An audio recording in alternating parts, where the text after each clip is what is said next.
Hello, everybody, and welcome to an anime movie review, the first one for Anime Month. And since I was taking requests for this month, this is one of the ones that I got. In fact, it's pretty much the only one I got.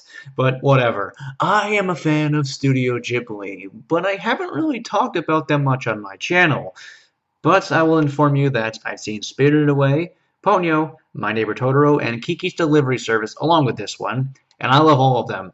But all those other ones I've seen more recently. I haven't seen Princess Mononoke in years, and I kind of forgot pretty much everything about it.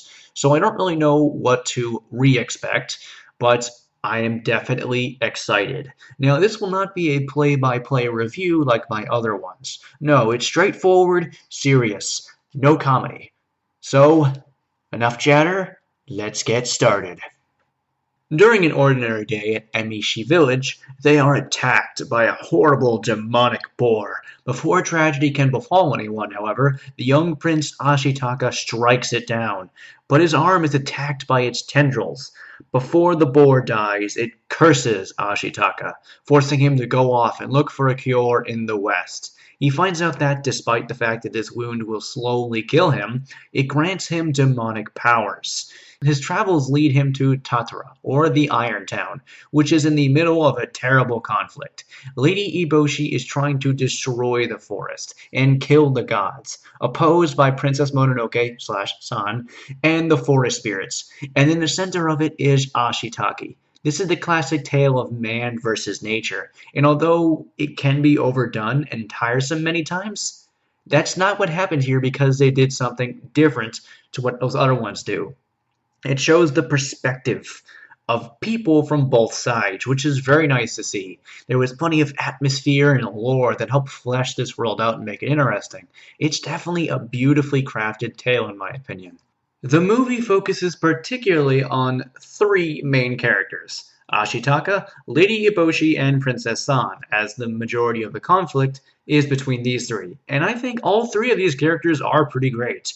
Ashitaka is the kind of typical prince that we see, usually nice and all that stuff, but he still sticks out for being brave and willing to fight for his beliefs. It is pretty admirable, and we get to see him in many enjoyable lights. He also acts as a bridge between the nature and human side, which is pretty great and fleshes him out. San is pretty mysterious and different since she grew up raised by a wolf goddess, but I think that makes her just a bit more interesting. Her opinion on humans goes through some changes throughout the movie, and she is definitely someone to root for as being more of a middle ground among the nature side of things. Lady Eboshi is driven and strong, but also a good leader who looks out for her people. She isn't just some thug to hate because, oh, humans are evil. She's a real person who makes good choices and bad ones. And that's one of the best things about this movie. Like I said, they show both sides. They humanize the issues. There aren't really any villains. They're people or animals who have flaws and motivations. It's really nice to see this when so many nature movies and stories just make humans the bad guys without giving them any character, when there's many underlying issues that motivate why they would do this instead of just for the sake of being evil. It makes it much more interesting and much nicer to see. At this point, saying the animation is beautiful in a Studio Ghibli movie is pretty much to be expected, but I'm gonna say it anyway. The animation is really fucking good. The backgrounds and imagery are so gorgeous, and the world looks like it's alive. The movements are flowing, and it just shows that Studio Ghibli is really good at animation. The climax alone looks really fucking good without revealing anything. Voice acting is pretty great. I have and did watch the dub of this, so that's how I'm reviewing it. Billy Crudup voices Ashitaka, and although he doesn't always sound the best, he is usually pretty great. Claire Danes is also pretty great as San, and Lady Eboshi is voiced by Minnie Driver, and the other voices that are heard are good too.